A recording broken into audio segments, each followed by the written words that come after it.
slow up, no I don't take shit. I got no love for the fakeness. If you wanna play tough and wanna hate this, I'll always show up.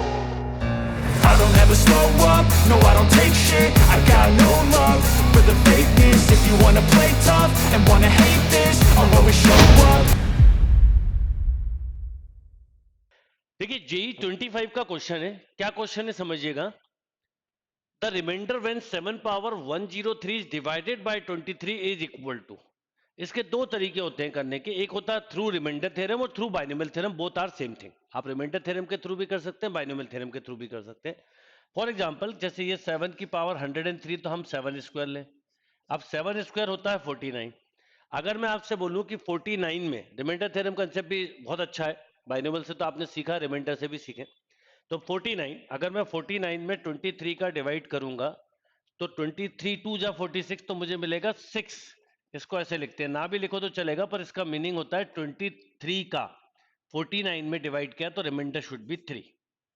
तो इस place पर हम reminder लेते जाते हैं, उससे question बहुत easily solve हो जाता है, राइट। जैसे अगर मैं एक और 7 ले लूं, मान लो 7 स्क्वायर, तो ये 7 स्क्वायर का रिमाइंडर 3 है। इस 7 का नहीं तो 7 ही लिख देते हैं। दिस इज मॉड 23, यानी ये आ गया 21 मॉड 23। इसमें नेगेटिव भी यूज करते हैं, इसको आप चाहो तो -2 मॉड 23 भी लिख सकते हो। ठीक है। अब मैं आपसे बोलूं कि इन दोनों को आपस में मल्टीप्लाई कर दो, या इसी को 7 क्यूब है ये, तो 7 क्यूब इंटू 7 क्यूब एक बार और ले लो बेटा, तो -2 इंटू -2 मॉड 23। इसका मतलब ये आ गया 4 टाइम्स ऑफ मॉड 23, राइट। यानी 7 पावर 6 का जो 7 पावर 6 का ओवरऑल मॉड है 4 मॉड 23। आप चाहे तो इन दोनों को ले लें, तो 7 पावर 6 और 2 हो गया 8, और 4 3 जा हो गया 12। एक्चुअल में हमारा अप्रोच होता है कि हम किसी तरह से रिमाइंडर 1 निकालें, और 1 आ जाता है जब इसमें से कोई भी एक टर्म जब तक दोनों इवन ना हो 1 आपको इजीली मिलेगा, और जिसमें दोनों इवन होते हैं वो और इजी होता है। अब 7 पावर 8 पर 12 आ गया, अगर मैं इसके साथ लूं तो -24 हो जाएगा। देखिए इन दोनों को, तो 7 power 8 into 7 power 3 this equal to 12 into -2 mod 23। इसका मतलब आ गया -24 मॉड 23। इसको आप बाइनोमियल से भी कर सकते हो, तो 7 पावर 11 आ गया -1 मॉड 23। ठीक। अब 11 प्राइम है, इसका मतलब 7 की पावर 22 पर -1 इंटू -1 1 हो जाएगा, ये आ गया 23। अब 22 के सारे मल्टीपल सोचो, तो 22 लाइक ऐसे डिवाइड कर सकते हो, 44 66 88 है ना, 88 और 110। तो 110 ज्यादा हो जाएगा तो 88 तक जा सकते हो, यानी आप बिल्कुल इजीली बोल सकते हो 7 पावर 88 तक 1 ही मिलेगा। अब इसमें कितना कम है बताइए। अगर 101 से हम इसको सब्ट्रैक्ट करें तो 15 ही कम है। 15 और निकालना जो बहुत इजीली निकाल सकते हैं। कैसे? हमारे पास क्या क्या, देखिए हमारे पास ये 11 है, ठीक है, या फिर हमारे पास देखो 8 और 14 है, 1 कुछ भी कर सकते हो, ये 6 भी है 11 भी है। तो हम एक काम करते हैं, ये 11 तो हमारे पास है ही, और ये 6 भी है, तो ये ज्यादा हो जाएगा, तो ये वाला 6 ज्यादा हो जाएगा। तो एक काम करते हैं 7 की पावर 3 ले लेंगे, ठीक है। तो ये 2 लेते हैं। अब देखना आप 7 की पावर 11 इंटू 7 की पावर 3, 7 की पावर 11 का -1 और इसका -2 मॉड 23, तो ये आ गया 7 पावर 14 पर 2 मॉड 23। आपको 15 चाहिए, एक 7 और ले लिया, तो 7 2 जा 14, और ये हो गया 7 की पावर 15, यानी आंसर आप यहीं पे बोल सकते हो 14। बाकी अब इसके बाद इसका इसमें मल्टीप्लाई कर देते हैं, जिसकी जरूरत नहीं कॉम्पिटेटिव पॉइंट ऑफ व्यू से, पर करते तो हो जाता।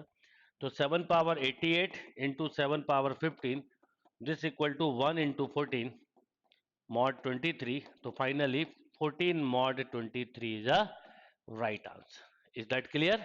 नोट कर लीजिए। देखिए जेई 23 का एक क्वेश्चन है। क्या क्वेश्चन है जरा ध्यान से समझिएगा। The coefficient of x power 5 in the expansion of 2x cube minus 1 upon 3x square की होल पावर 5, यानी आपको 2x cube minus 1 upon 3x square की होल पावर 5 में कोफिशिएंट ऑफ 5 बताना है।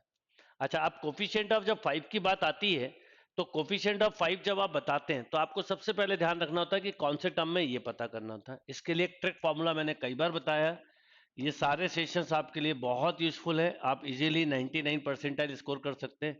X power p b x power q whole power n में अगर coefficient of x power z बोलें तो आप डायरेक्टली लिख सकते हो z equal to n minus r into p plus q r. इससे आर कैलकुलेट होगा और वो टी आर प्लस 1 में पुट कर देंगे आप। तो अगर मैं देखूं तो पावर 5 है तो 5 minus r into 3 minus 2 r. अच्छा, यहाँ प्लस माइनस कुछ भी हो कोई दिक्कत नहीं है, बस पावर अगर प्लस की तो प्लस की लेंगे, माइनस की तो माइनस की। जैसे ऊपर जाएगा तो माइनस 2 आर हो जाएगा। दिस इक्वल टू 5, तो 15 माइनस 5 आर इक्वल टू 5, यानी 5 आर इक्वल टू 10। तो आर आ गया 2, और आर अगर 2 है तो टर्म होगा थर्ड, ये ध्यान रखना, 2 प्लस 1 थर्ड टर्म। तो अब थर्ड टर्म क्या होगा, आपको थर्ड टर्म निकालना है।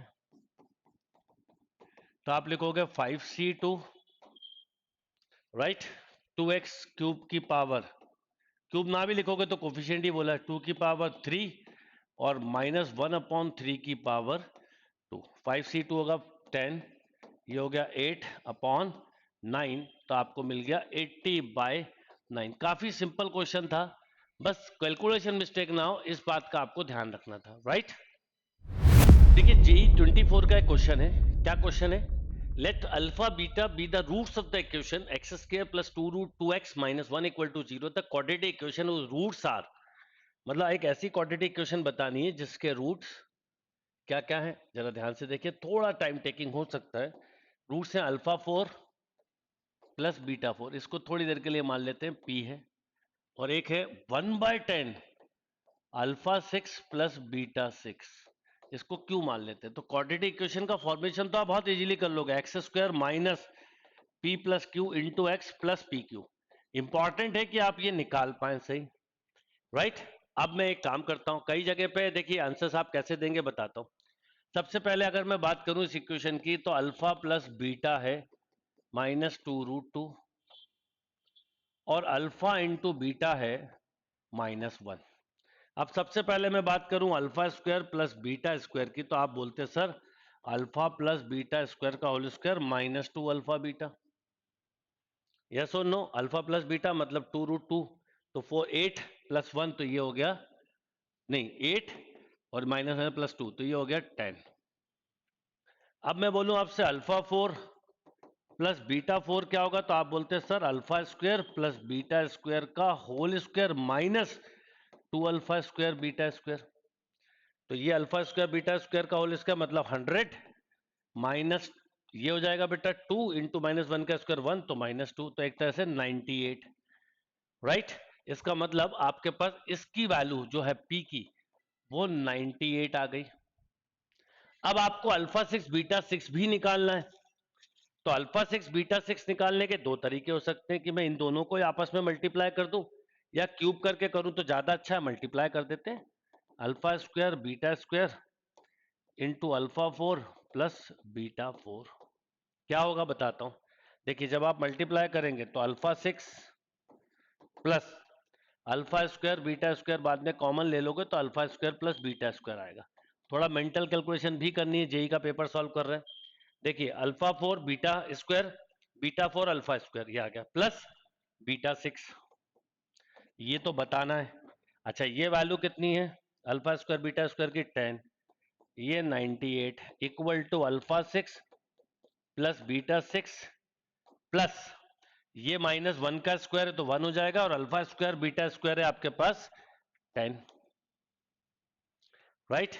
ये 10 है, देखिएगा alpha square plus beta square, तो आपके पास अल्फा 6 प्लस बीटा 6 की वैल्यू भी आ गई 980 माइनस 10 तो 970, और उसमें भी आपको बोला 1/10 अल्फा 6 प्लस बीटा 6 तो 1/10 तो मतलब ये हो गया 97, यानी Q की वैल्यू हो गई एक तरह से, P की वैल्यू 98 और Q की वैल्यू हो गई 97, राइट। अब P और Q को जब आप ऐड करेंगे तो ये हो जाएगा -195, तो पहले तो ये दोनों में, तो ये दोनों रिजेक्ट, राइट। अब इसका मल्टीप्लाई करेंगे तो आप कहीं ना कहीं यूनिट डिजिट की हेल्प से भी क्वेश्चन को कर पाएंगे। पहले तो आप लिख लो एक्स स्क्वायर माइनस, ऐसा लिखते हैं आप 98 plus 97 into x plus 98 into 97, this equal to 0, right. अब आप जब मल्टीप्लाई करते हैं तो यूनिट डिजिट आपके लिए बहुत बड़ी हेल्प कर सकता था, ये आपको समझ में आ गया होगा। तो अब आप छोटी छोटी चीजों से अपनी कैलकुलेशन को बहुत इजीली कर सकते हैं। तो अब देखिए क्या हो जाएगा, यहां करोगे तो 9 8 जा 7 8 जा 56 6, ये हो जाएगा 5, राइट। अब इतना ही करना, 7 9 जा 63 और ये 8 हो गया। अब इसके बाद ये 2 करा, जैसे ही 2 करा तो 6 0, अब 0 6 देखिए इसमें इसमें नहीं है, हो गया काम खत्म। तो आप छोटी छोटी मल्टीप्लाई से आंसर दे सकते हैं। तो करेक्ट आंसर हुआ x square minus 195x plus, बस टाइम टेकिंग क्वेश्चन जरूर था बट कॉम्प्लिकेटेड नहीं था, राइट। नोट करिए।